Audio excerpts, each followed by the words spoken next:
வணக்கம் நண்பர்களே, உங்கள் ஈரோடு கோபையா பேசுகிறேன். நமது ஸ்பிரிச்சுவல் டாக்ஸ் தமிழ் நேயர்களுக்கு என் அன்பான வணக்கங்கள். 12 ராசி லக்கணங்களுக்கும் மேசம் முதல் மீனம் வரை எளிமையாக, அதாவது உங்களுக்கு அதிர்ஷ்டம் தரக்கூடிய சித்தர் யார் என்பதனையும், உங்களுக்கு அதிர்ஷ்டம் தரக்கூடிய முருக வழிபாடு எந்த முருகர் கூப்பிட்டவுடனே வந்து கந்தா என்று அருள் புரிவார், கடம்பா என்றால் அருள் புரிவார் என்பதனையும், எந்த முருகர் எந்த ஆலயம் என்பதனையும், கடனால் பிரச்சனை ஐயா, வேலையினால தொந்தரவு ஐயா, கஷ்டத்துக்கு மேல கஷ்டம் ஐயா, நஷ்டத்துக்கு மேல் நஷ்டம் ஐயான்னு புலம்பிட்டு இருக்கிறீங்களா? இந்த 12 ராசி லக்கணத்துக்கும் தனித்தனியா இந்த கடன் தீருவதற்கு பரிகாரமாக, அதாவது எளிய கோயில் வழிபாடும், கோயில் வழிபாடு பண்ணாதவங்களுக்கு எளிய நடைமுறையில் நான் வெற்றி கண்ட அற்புத வழிபாடுகளையும் சொல்லியிருக்கேன், பயன்படுத்திக்கோங்க.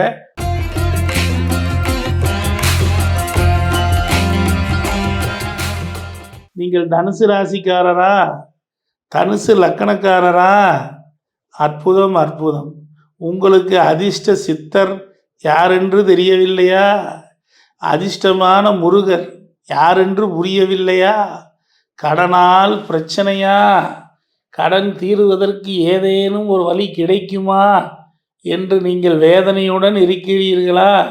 உங்களுக்கு தான் இந்த பதிவு நண்பர்களே. உங்களுக்கு அதிர்ஷ்டமான சித்தர் போகர், அதிர்ஷ்டமான சித்தர் நமது காலாங்கி நாதர். அது எங்கே இருக்கிறது என்றால், இளம்பிள்ளை என்று ஒரு ஊர், சேலம் அருகில இளம்பிள்ளை என்று ஒரு ஊர் இருக்கிறது. அங்கு சித்தர் கோயில் என்று ஒரு கோயில் இருக்கிறது. அந்த இளம்பிள்ளையில் உள்ள சித்தர் கோயிலை நீங்கள் வழிபட்டால் மிக பெரும் வெற்றிகள் உங்களுக்கு அதிர்ஷ்டமாக வந்து சேரும். அது மட்டுமல்ல, போகர் சித்தரை நீங்கள் வழிபட்டாலும், போகர் பழனியிலே உள்ள போகர் சமாதி, மலைமேல் உள்ள போகர் சமாதியை நீங்கள் வழிபட்டாலும் மிக பெரும் வெற்றிகள் உங்களுக்கு கிடைத்து கொண்டே இருக்கும். அது மட்டுமல்ல, உங்களுக்கு முருகர் யார் நண்பர்களே? 5ஆம் இடமாகவே மேசம் வந்துவிட்டது. பழனி முருகன்தான் உங்களுக்கு மிக பெரும் அற்புதங்களை தருவார். அதை விடுத்தால் நண்பர்களே, ரத்தினகிரீஸ்வரரை நீங்கள் வணங்கினாலும் மிக பெரும் வெற்றிகள் உங்களுக்கு கிடைத்து கொண்டே இருக்கும் நண்பர்களே. அது மட்டுமல்ல நண்பர்களே, இந்த மேசம் என்பது ஒரு அற்புதமான இடமாகவும், உங்களுக்கு சிம்மம் அடுத்த அற்புதமான இடமாகவும் வருவதனால் நீங்கள் எப்பொழுதுமே பக்கத்தில் இருக்கக்கூடிய முருகனை, எந்த முருகனாக இருந்தாலும், மலை மேல் இருக்கக்கூடிய ஒரு குன்றின் மேல் இருக்கக்கூடிய ஒரு குமரனை விடாமல் வழிபட்டீர்கள் என்றால் நிச்சயம் உங்களுக்கு வெற்றி மேல் வெற்றி தான் கிடைக்கும். அதிலும் குறிப்பாக பழனி முருகனை, ரத்தினகிரீஸ்வரரை வணங்கினால் மிக பெரும் வெற்றி கிடைக்கும். சரி, அது மட்டுமல்ல, கடன் தீர உங்களுக்கு 6ஆம் இடமாக ரிஷபம் வருகிறது.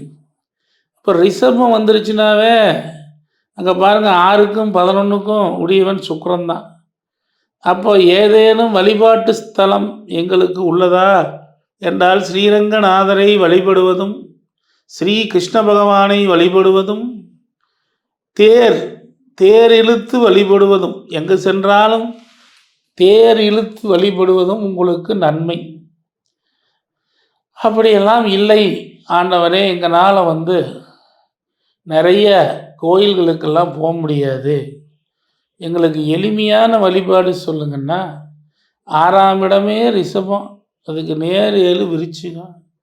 அப்படின்னா நீங்கள் செய்ய வேண்டியது ரொம்ப எளிமை. ஏதேனும் ஒரு குளத்துக்கு படிக்கட்டு கட்டி கொடுங்க, ஒரு மலை ஏறுறதுக்கு படிக்கட்டு கட்டி கொடுங்க, அல்லது ஏதாவது ஒரு ஊனமுற்ற இடத்துல ஒரு படிக்கட்டோ அல்லது ஒரு லெட்டின் சம்மந்தப்பட்ட விஷயங்கள் கட்டி கொடுத்தீங்கன்னா உங்களுக்கு வெற்றி மேல் வெற்றி கிடைக்கும் நண்பர்களே. உங்கள் கடன் தீரும். அல்லது இது எதுவுமே முடியாமல் ஒன்றுமே இல்லாமல் இருக்கிறீங்களா? பிரதோஷ விரதம் இருங்க, நிச்சயமாக வெற்றி கிடைக்கும். அப்படி இல்லைன்னா பௌர்ணமி அன்று சத்தியநாராயண பூஜைன்னு ஒன்று இருக்குது, அதை போய் கும்பிடுங்க.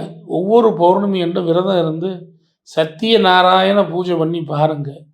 வெற்றி மேல் வெற்றி இந்த தனுசு லக்னத்துக்கு கிடைக்கும்னு சொல்லி, அது மட்டுமல்ல தனுசு ராசி நண்பர்களே, உங்களை பொறுத்தவரை பிரதோஷ வழிபாடு செய்வதும் பிரதோஷ நாயகரை வழிபாடு செய்வதும் மிக பெரும் வெற்றிகள் கிடைத்து கொண்டே இருக்கும் நண்பர்களே. உங்களை பொறுத்தவரை ஸ்ரீவில்லிபுத்தூர் சென்று வணங்குவதும், அதே போல ஸ்ரீவில்லிபுத்தூர் ஆண்டாள் பாசுரங்களை டெய்லி தினமும் ஒரு முறையாவது ஒரு பாட்டு பாடுவதும் உங்களுக்கு மிக பெரும் வெற்றிகளை கொடுத்து கொண்டே இருக்கும். உங்களுக்கு அதிர்ஷ்டத்தை அள்ளி அள்ளி கடனால் பிரச்சனையை தீர்ப்பதற்கென்றே இருக்கக்கூடிய ஆலயம் என்றால் அதை பொறுத்த வரைக்கும் உங்களுக்கு திருவாரூர் தான். திருவாரூர் போனீங்கன்னா அங்கே கடன் தீர்க்கும் ருண விமோசன லிங்கேஸ்வரர் இருக்கிறார். அவரை வழிபட வழிபட உங்களுக்கு கடன்லாம் அப்படியே காணல் நீர் போல ஓடி போயிடும் நண்பர்களே. நன்றி நண்பர்களே. 12 ராசி லக்கணங்களில் பிறந்த உங்கள் அனைவருக்கும் அதிர்ஷ்டகரமான சித்தர் வழிபாட்டையும் அதிர்ஷ்டகரமான முருகர் வழிபாட்டையும் கடன் தீர்வதற்குண்டான பரிகாரங்களையும் எளிய பரிகாரங்களையும் கூறியுள்ளேன். இவைகளை நீங்கள் ஒரு முறையாவது முயற்சித்து பாருங்கள். நான் சொல்லக்கூடிய விஷயம் என்னவென்றால், நான் எத்தனையோ பேருக்கு பலவிதமான பரிகாரங்களை, நடைமுறை பரிகாரங்களை சொல்லி, செலவே இல்லாத பரிகாரங்களை சொல்லி வெற்றி மேல் வெற்றி பெற்றிருக்கேன். இன்னைக்கு கிட்டத்தட்ட ஒரு 5000-10,000 மாணவர்கள் என்னுடைய வகுப்பில் படிக்கிறாங்க. அப்போது ஜோதிடம் நீங்கள் கற்றுக்கணுமா, என்கிட்ட வாங்க. உங்களுக்கு இந்த ஜோதிடத்தை A to Z, ஜோதிடம்னா என்ன, பலனெடுக்கும் வித்தைனா என்ன, தாத்தா முதல் பேரம் வரைக்கும் பலனெடுக்கும் வித்தைனா என்ன அப்படிங்கிறத என்னுடைய வகுப்புகள் இருக்குது, என்னுடைய ரெக்கார்டிங் வகுப்புகள் இருக்குது, என்னுடைய நட்சத்திர வகுப்புகள் இருக்குது, எல்லாத்துக்குமே வகுப்பு இருக்குது, என்னுடைய பிரசன்ன வகுப்புகள் இருக்குது. என்ன வேணுமோ அத்தனை வகுப்புகளும் உங்களுக்கு இருக்குது. நீங்கள் அதை வாங்கி பயன்பெறலாம். இந்த வழிபாட்டு முறைகள் நீங்கள் பின்பற்றும் போது பலிக்கும் பரிகாரங்கள்னே ஒரு வகுப்பு எடுத்திருக்கேன். பரிகாரத்துக்குனே ஒரு வகுப்பு, அதே மாதிரி பலன் சொல்லும் வித்தைக்கு ஒரு வகுப்பு, இப்படி பலவிதமான வகுப்புகள், திசா புத்திக்கு வகுப்பு, 12 பாவங்களுக்கு உண்டான வகுப்பு, 27 நட்சத்திரத்துக்கு உண்டான வகுப்புன்னு எடுத்து வச்சுருக்கேன். பலாயிரக்கணக்கான மாணவர்கள் படித்து அத்தனையும் சரியாக இருக்குன்னு என்னை வாழ்த்தி வணங்குறாங்க. உங்களுக்கும் ஜோதிடம் கற்றுக்கணுமா, எங்கிட்ட இருக்கிற இந்த வகுப்புகளை எல்லாம் நீங்கள் வாங்கி பயன்பெறுங்க. உங்களுக்கு எப்போ தோணினாலும் என்னுடைய எண் 98 427 37 800 9842737800 என்கின்ற எனது தொலைபேசி எண்ணிற்கு வாட்ஸ்அப் மெசேஜ் செய்யுங்க. உங்களை நானே கூப்பிடுவேன். இல்லை நீங்கள் நேராக கூப்பிட்டாலும் நானே எடுத்து உங்களுக்கு உண்டான பதில்களை சொல்லுவேன். நண்பர்களே, இந்த பரிகாரங்களை பயன்படுத்தி, இந்த வழிபாடுகளை பயன்படுத்தி, நான் சொன்ன சித்தர்களை நீங்கள் கண்டிப்பாக பிடித்து கொண்டு வெற்றி மேல் வெற்றி பெற என் மனமார்ந்த ஆசீர்வாதங்கள். உங்கள் ஈரோடு கோபையா. நன்றி நண்பர்களே.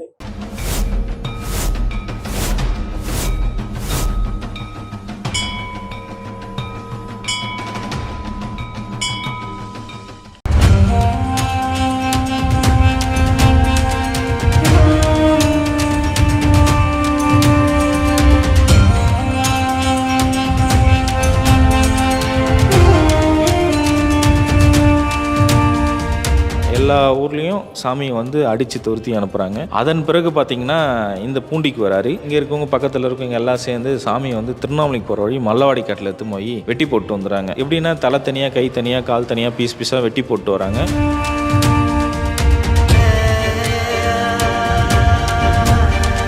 ஆற்றுல இருக்காரையே வெள்ளம் வருது. ஒரு அடிக்கு ஒரு அடி 360 டிகிரி தண்ணி ஃபுல்லாக விலகி போகுது. தவத்திலேருந்து எந்திரிச்சிக்கல, தண்ணிக்கு மேலே ஜடம் அதுக்கு பிடிச்சிருது. அவரில் தோண்டி பார்க்குறாங்க சாமியை. சாமி பார்த்தா உயிரோடு இருக்கிறார்.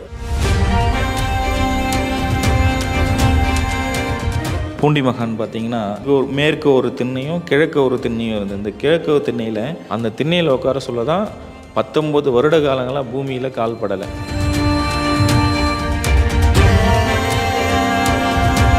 ஜமீன்தாரர் வந்து கேட்குறாரு, சாமி உங்களுக்கு அப்பா அம்மா யார், அண்ணன் தம்பி யார், நீங்கள் எங்கேருந்து வந்தீங்க, உங்களுக்கு பசங்க இல்லையா, குழந்தை இல்லையா, உங்கள் மனைவி இல்லையான்னு கேட்குறாங்க. அப்போ சொல்கிறாரு, அண்ணாமலையாரும் உண்ணாமலை அம்மனும் தான் எனக்கு அப்பா அம்மா, பசங்கன்னு பார்த்தீங்கன்னா நீங்கள் தான் என் பசங்கன்றாங்க. உங்களுக்கு என்ன வயசாகுது சாமி அப்படின்னு சொல்லிட்டு கேட்குறாங்க. நான் அண்ணாமலையார் கோவில் கட்ட சொல்ல எங்கள் அப்பாவுக்கு நான் கல் எடுத்து கொடுத்தேன் குழந்தையிலேருந்து.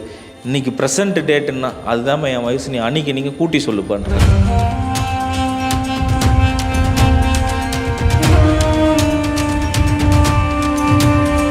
என்னை பார்க்கணுன்னு ஆசைப்பட்டால் திருச்செந்தூர் முருகர் கோயிலில் பாதாள லிங்கத்தில் ஐபூதங்களில் நான் ஒன்று, நீ வந்து என்னை எப்போ வேணால் தரிசனம் பண்ணிடான்னு குறிப்பு கொடுத்துட்டு போயிருக்காரு.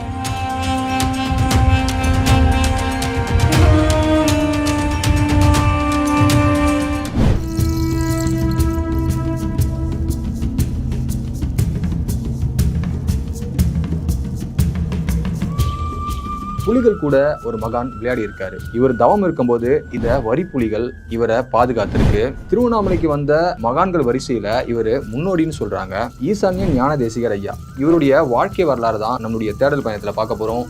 வெல்கம் டு தேடல். நான் உங்கள் வினு.